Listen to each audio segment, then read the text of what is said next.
1 year ago, I traveled to the United Nations Human Rights Council in Geneva.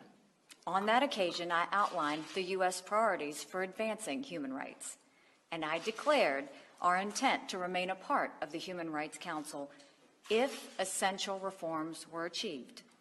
These reforms were needed in order to make the Council a serious advocate for human rights.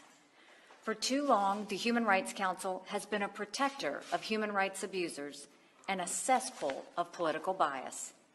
Regrettably, it is now clear that our call for reform was not heeded. Human rights abusers continue to serve on and be elected to the Council.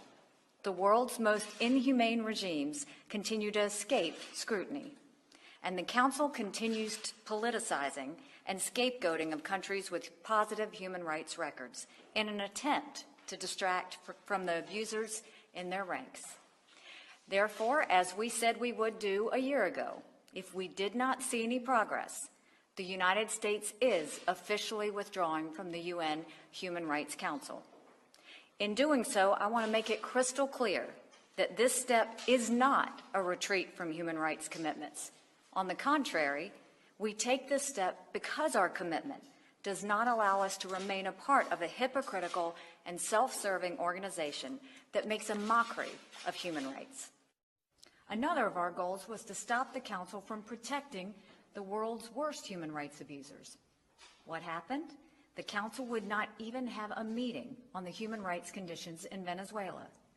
Why? Because Venezuela is a member of the Human Rights Council, as is Cuba, as is China.